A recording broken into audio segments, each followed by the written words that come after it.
Alright everyone, welcome back to another Star Wars Galaxy of Heroes video with Fat Phil, and we are going to be talking about what makes guilds successful inside of Star Wars Galaxy of Heroes.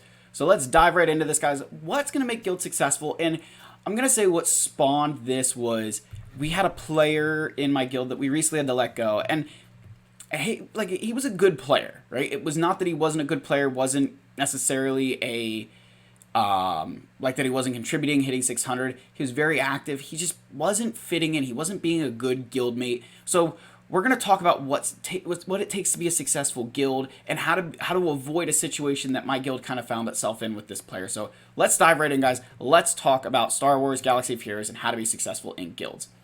So the first three things you need to be focused on as guilds are having goals for territory battles, territory wars, and raids. And these goals can be, there's a difference between a goal and an expectation. As a guild, right, we expect you to be working towards getting your Inquisitors ready for the Reva mission. We expect you to have Geonosians or Kaidimundi, ready clones. That's an expectation that you have, that you're building towards those things at some point, right? Just depends on what level your guild is. A goal is that we have a 100% success rate on a mission, or that we're getting full participation in, territory wars, right? Because it's not mandatory to participate, but a goal is that, we want everybody to, fully participate.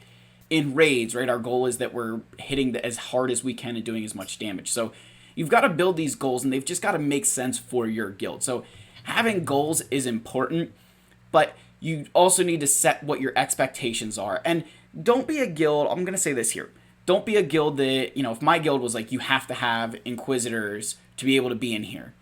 Well, if I'm saying that, and then I'm as an officer, and I've said this before as a pet peeve, right? If I'm like, you have to have Inquisitors to be in my guild, and mine look like this, who am I to talk, right? I'm not putting my money where my mouth is. I don't have Inquisitors that are Reva ready, but I'm going to require you to do it. That's ridiculous. So, you've got to set this boundary of what you are and aren't willing to have in your guild. So, set goals, make sure they're reasonable. And if you're a player, right, let's say you're not an officer and you're a player, communicate that, hey guys, I want us to make a goal of this.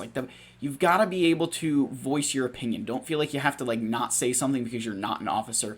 Officers are always willing to listen to what players have to say, as long as it comes off the right way. And that's kind of the point of this next, area here, right? Come in, when Luke is in the trash compactor, right, and he's like, come in, C-3PO, come in. And C-3PO is kind of sitting there, and then he finally, responds, and, at the last minute, do your stuff. This comes into play so often. Just communicate with your guild. If you have a busy time going on, throw it in, DM an officer. There might be a channel in the Discord for you to say, hey, I'm going away on vacation, or, as they love to say, in England or, Europe, right? I'm going on holiday. Just tell us, communicate to say, hey, I'm going to be offline, or and we'll tell you, hey, just deploy right away, or go all defense, or just, get your stuff in as soon as you can. The more you communicate with your guild, the better. Even if it's a simple, hey, I'm going to, I've said at times where, hey, I'm going to be a little bit less active today. It just helps people know what's going on. And that's one of the biggest things that breaks up guilds is lack of communication.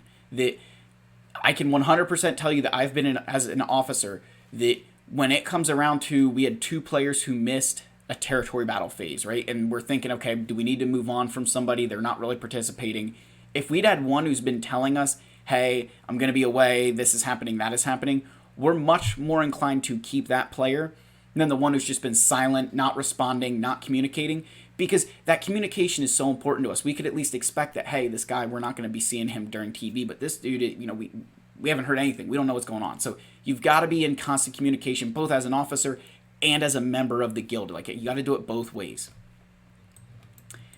All right, the greater good. So there are certain instances where you're going to need to do things for the greater good of the guild. For me, you guys know I talk about it all the time, right? Ben Solo and Boba Fett Sign of Jango were 2 characters that I relicked to, from 0, right? Gear 1, level 1 to Relic 7 for my guild, which was a huge investment, especially for, I don't even have Rey. So, but I did that because my guild needed them for operations, and I was somebody who happened to have both of those characters. On the flip side, the other side of this is when we get to operations, I am always putting my Maul and Darth Malgus into operations for my guild. Hell, a lot of times I'm throwing my Commander Ahsoka Tano in there too. That I'm sacrificing some of these characters who would really benefit me to use because I have them at the level that my guild needs, or that way somebody else can use them and I can just maybe take longer in my combat missions and still get a 2 out of 2. Like that's the sacrifice that, you've got to play for the greater good at times. And there are people who donate their Galactic Legends, there are people who donate Executors, Profundities, good ships.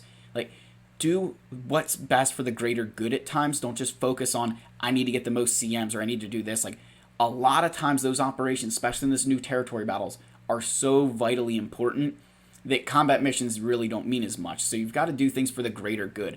And I talked a lot about like territory battles here, but this is a good like segue into territory wars and if territory war Omicrons are actually worth it. And this is kind of something that I was going to look at, and I kind of want to show an example of this on my Hut Cartel here. So our territory war Omicron's worth it 100%. And if you want to be a successful guild, you need to be winning territory wars. It is one of the best things you can do for morale in your guild is to do well in territory wars and territory battles. But honestly, I think territory wars for morale is a little bit better because it happens more often, right? That you're getting 2 territory wars for every TB, and when you're winning, it just feels really good. So I gave Embo his Omicron, right, which is an amazing territory war Omicron. But I even just recently put one on my Skiffguard Lando. I don't know how good that Omicron actually is. Like, I don't know that I necessarily needed it, but my guild, we've been winning a lot of territory wars, and our morale has been so high, and that I want to continue that streak. And so, investing in those Omicrons, yes, you don't get crystals from territory wars. There are some good rewards, but not like, I think GAC is still a little bit more worthwhile for investment. But sometimes for the greater good, you need to do those things. And for me, that's where territory war Omicrons are worth it, is that I think the morale boost you get from winning territory wars is so much bigger, and it's so much more for the greater good.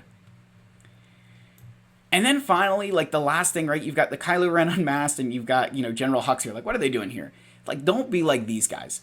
Don't be these, the, like, General Hux, who clearly isn't the leader. And then you have, like, Kylo, who's at least a little, like, they're, like, the same rank, and they're bickering at each other, right? They're constantly working against each other. And it's terrible. It, like, rips, it rips that First Order apart. Like, that's the fall of the First Order is not because the Resistance was so good. It was because Hux was so fed up with Kylo. Spoilers, if you guys haven't seen that movie, I'm saving you a lot of pain. That what rips the First Order apart is that Hux just wants to see Ren lose. That it just fell apart from the inside, that it was this like terrible organization that just collapsed from the inside. And that's the same way with a lot of guilds, that if you're seeing, like, as officers, this is the plea for the officers, you guys have to be on constant communication with each other, but also like work together, figure out what's going on. If there's a problem, if there's a disagreement, solve it. And the same thing for the players. If you're not an officer, you're just a player, and you're having a disagreement with another player, solve it, figure it out. Why is it happening? And like, don't be like those two and just like rip the guild apart, or rip apart from the inside.